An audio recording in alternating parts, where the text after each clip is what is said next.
اگر ہم آبزرو کریں گے تو ہم یہ پائیں گے کہ جب سے دنیا خلق ہوئی ہے تب سے لے کے آج تک اور یہ قیامت تک ایک سنت ہے خدا متعالی کی.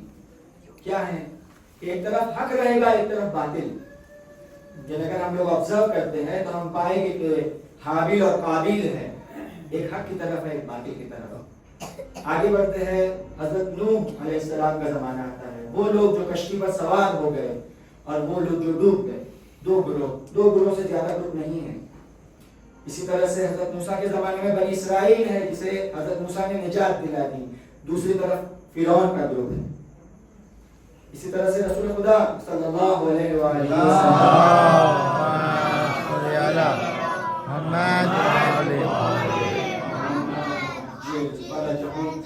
ایک طرف بنی امیہ ہے, ایک طرف بنی ہاشم ہے. ایک طرف حق کا ساتھ دینے والے ہیں, ایک طرف باطل کا ساتھ دینے والے ہیں. ہر زمانے میں یہ دو گروپ رہے ہیں, ایک حق کی طرف رہے گا ایک باطل کی طرف. آج کے زمانے میں بھی یہ دو گروپ وجود رکھتے ہیں. ہمیں یہ چیک کرنا ہے کہ ہم کس گروپ میں ہیں. ہم کیا حق کا ساتھ دینے والوں کے ساتھ ہیں یا کہیں ہم باطل کے ساتھ تو نہیں ہیں. اور یہ ہمیشہ یاد رکھیں کہ اگر ہم یہ کہیں کہ ہم تو بیچ میں ہیں بھائی, ہمیں کسی کے ساتھ نہیں دینا ہے, نہ ادھر والوں کا ساتھ دینا ہے نہ ادھر والوں کا ساتھ دینا ہے, ہم خاموش بیٹھے رہیں گے, ہمیں کسی کا ساتھ نہیں دینا ہے. تو یہ جو خاموش بیٹھا رہ گیا اور جس نے کسی کا ساتھ نہیں دیا, اس نے نہیں چاہتے ہوئے بھی دشمن کا ساتھ دیا اور وہ دشمن کے ساتھ ملحق ہو گیا. بس کوشش کرے یہ کہ ہم کسی نہ کسی طرح سے حق کا ساتھ دے, کیونکہ سیکنڈ آپشن جو ہے وہ بہت خطرناک ہے کہ ہم باطل کے ساتھ چلے جائیں گے اور باطل کے ساتھ نہ جائیں. اسی لیے بھی ہم جب زیارت عاشورہ پڑھتے ہیں تو زیارت عاشورہ میں ہم کیا کہتے ہیں خدا کے متعال سے. دیکھیے یہ جملہ بہت ہی امپورٹنٹ جملہ ہے جو زیارت عاشورہ کا ہے. زیارت عاشورہ میں ہم خدا کے متعال سے دعا کر رہے ہیں کہ فَأَسْأَلُ اللَّهَ الَّذِي أَكْرَمَنِي بِمَعْرِفَتِكُمْ, اے پروردگار میں تجھ سے سوال کرتا ہوں. کس چیز کا سوال کر رہے ہیں کہ خدا تو مجھے تیری معرفت عطا فرما. ایک دوسرا وَمَعْرِفَتِ أَوْلِيَائِكُمْ, اور معرفت عطا فرما تیرے دوستوں کی. آج کون اللہ کا دوست ہے, آج وہ کون ہے جس نے حق کا پرچم اٹھائے ہوئے, اور آج کون ہے وہ جس نے ظلم کا پرچم اٹھایا ہوا ہے.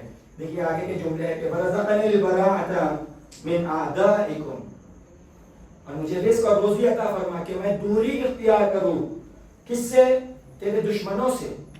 آج بھی دو پرچم بلند ہے اس دنیا میں, ایک حق کا پرچم ہے اور ایک باطل کا پرچم ہے. حق کے پرچم کا ساتھ دے اور اسے تنہا نہ رہنے دے. دیکھیے آج یمن کے لوگ کیا کر رہے ہیں, دیکھیے ہم کہ آج حزب اللہ کیا کر رہا ہے, دیکھیے ہم کہ آج اشد الشعبی کیا کر رہا ہے جو عراق میں ہے, جو آیت اللہ سستانی کی آدمی ہے وہ کیا کر رہی ہے, IRGC کیا کر رہا ہے, جو آیت اللہ خامنائی کی آدمی ہے یہ کیا کر رہے ہیں. یہ حق کا ساتھ دے رہے ہیں, حق کے پرچم کو اٹھائے ہوئے ہیں. ہمیں بھی انہیں سپورٹ کرنا ہے. کیسے سپورٹ کریں گے؟ اگر ہمارے پاس پیسہ ہے ہم پیسے سے سپورٹ کریں گے, اگر ہم پیسے سے سپورٹ نہیں کر سکتے ہم دعا کریں گے. ہمارے دل ان کے ساتھ رہے. ٹھیک ہے ہم دور ہیں, ہم ہندوستان میں زندگی جی رہے ہیں, لیکن ہمارا دل آپ کے ساتھ ہے. دل ساتھ رہنا بہت ضروری ہے, اور دین نے اسے بار بار ہمیں سمجھایا ہے کہ تمہارا دل حق کے ساتھ رہے. اسی لیے ہم سے کہا گیا, کیا کہا گیا, کہ جب بھی امام حسین علیہ السلام کی اور شہداء کربلا کی یاد آئے فوراً کہے دل میں کہ یا لیتنی کنت معکم فافوز فوزا عظیما, اے کاش میں تمہارے ساتھ ہوتا, بے شک میں تمہارے ساتھ اپنی جان قربان کر دیتا اور اس کامیابی, عظیم کامیابی کو پا لیتا. یہ ہمارے دل سے یہ پکار نکلنا چاہیے. یہ ہم سے چاہا گیا ہے کہ ہمیشہ حق کا ساتھ دے. ایک مرتبہ امام علی ابی طالب علیہ السلام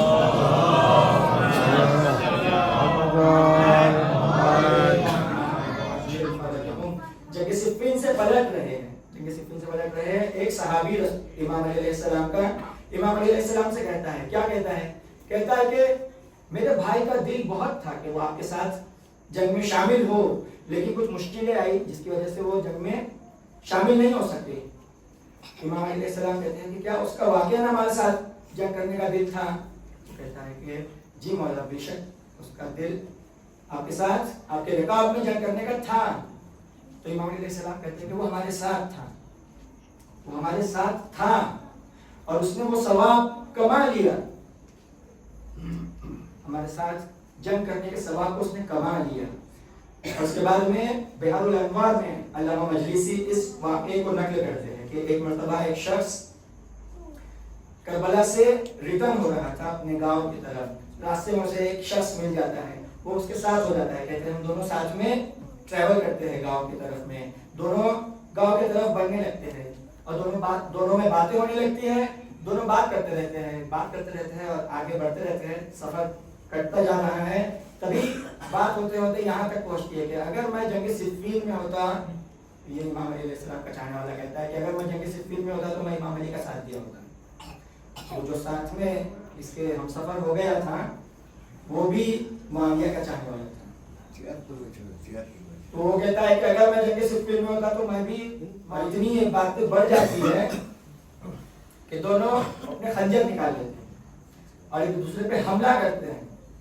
اور یہ شخص کہتا ہے جو امام کا چاہنے والا ہے، کہتا ہے کہ وہ شخص نے مجھے بہت زور سے وار کیا اور میرے سر پر اس کا خنجر لگتا ہے اور میرے سر سے خون جاری ہوتا ہے، اندھیرا چھا گیا میری آنکھوں کے سامنے اور میں گر گیا۔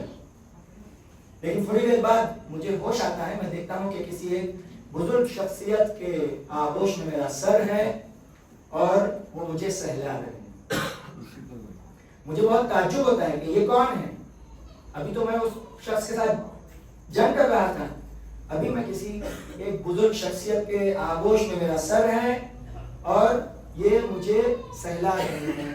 میں فوراً اٹھتا ہوں اور دیکھتا ہوں ایک طرف میں وہ جو دشمن علی تھا وہ پڑا ہوا ہے، یعنی وہ ہلاک ہو چکا ہے، جہنم واصل جہنم ہو گیا ہے، پڑا ہوا ہے۔ میں پوچھتا ہوں کہ آپ کون ہو؟ تو کہتے ہیں کہ وہ جس کے لیے اور جس کی محبت کے لیے تم نے جنگ کی اس کا میں بیٹا ہوں۔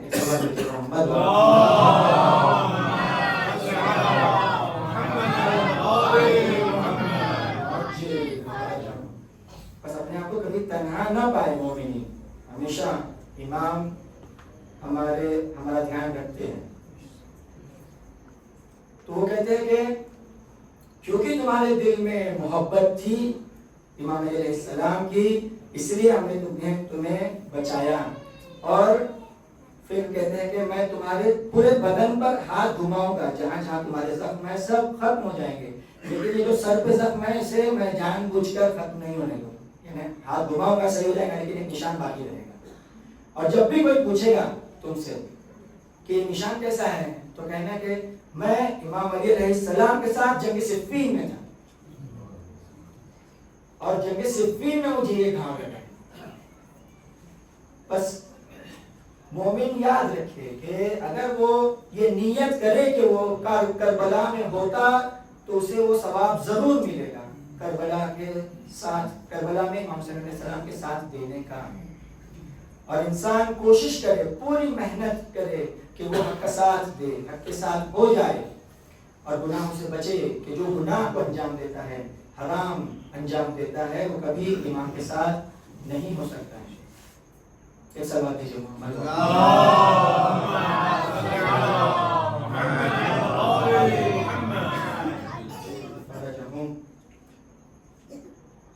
ہم سے بہت زیادہ تاکید کی گئی ہے کہ ہم اپنے آپ کو شب جمعہ میں کربلا پہنچائیں۔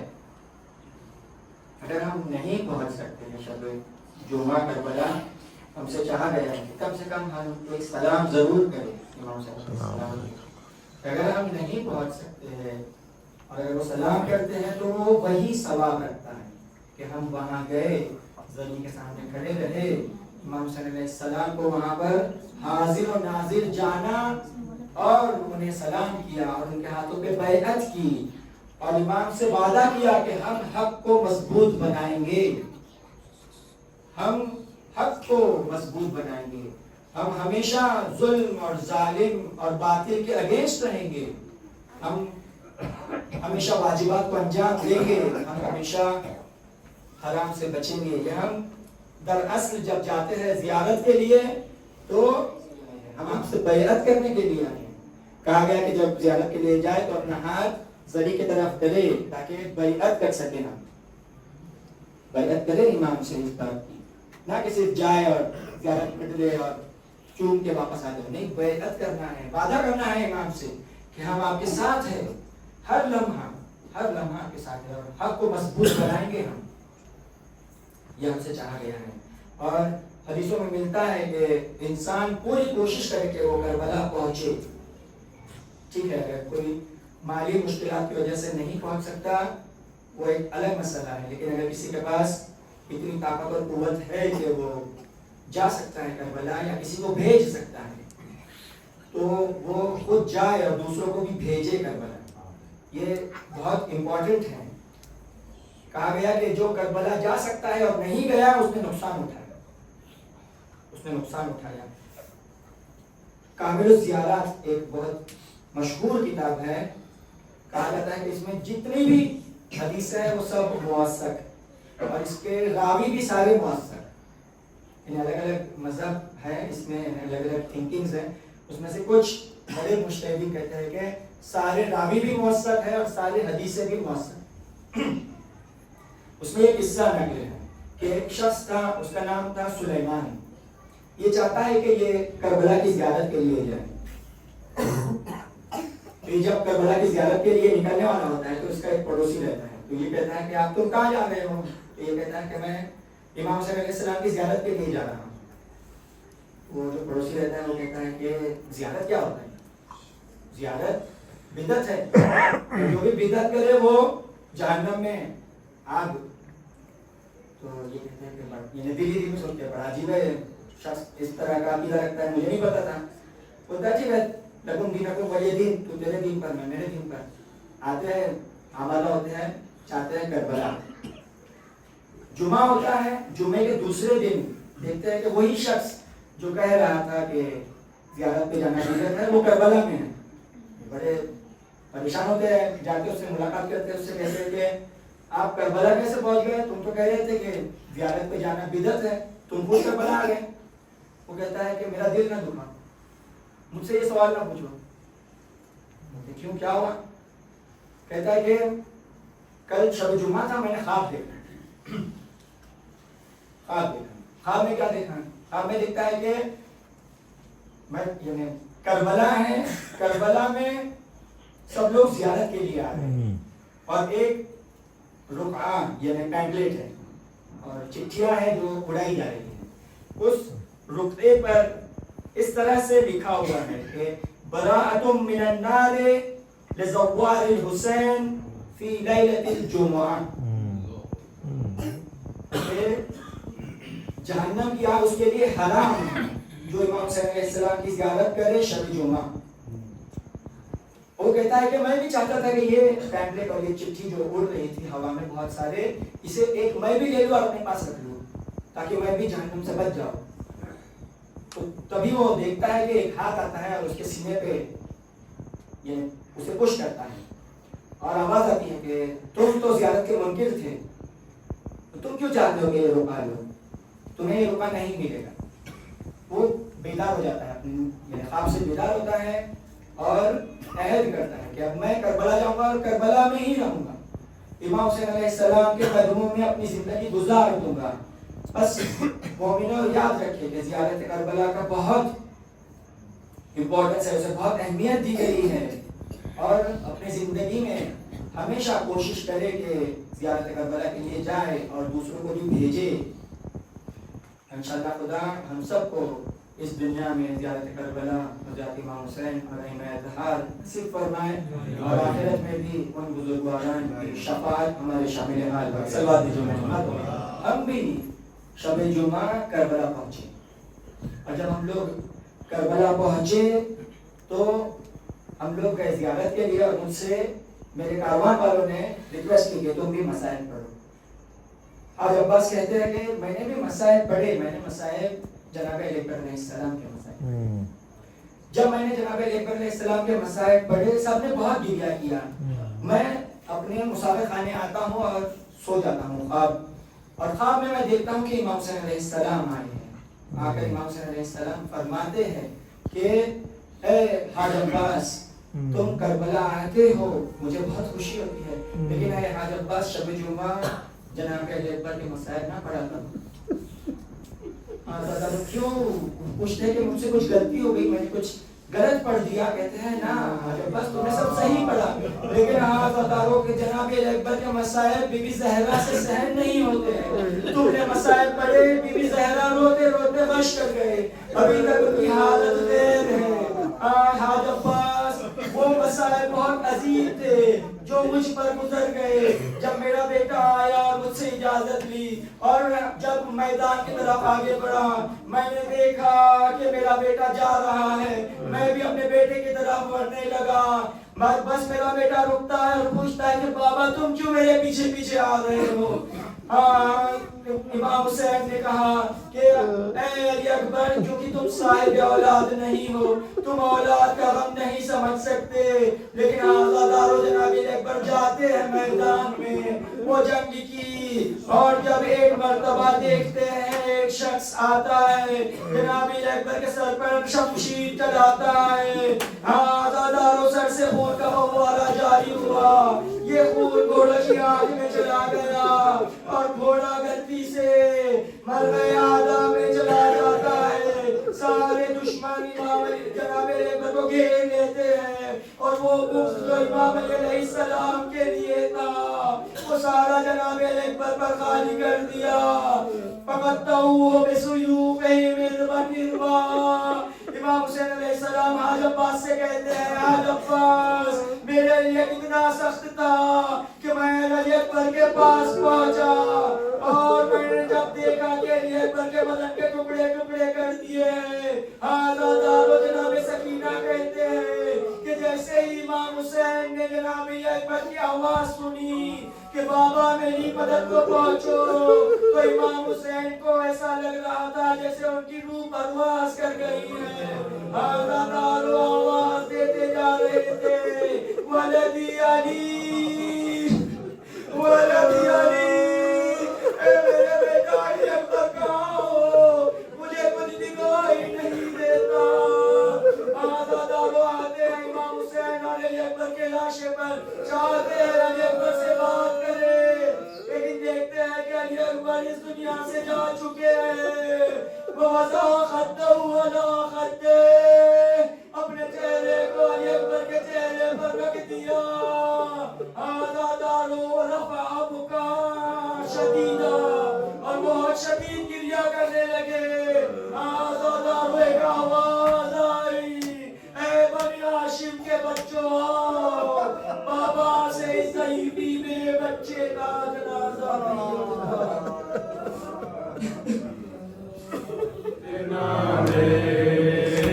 عباس کی فرقت میں سکینہ جتنا لے, چاہنے والے مجھے سینے سے لگائے.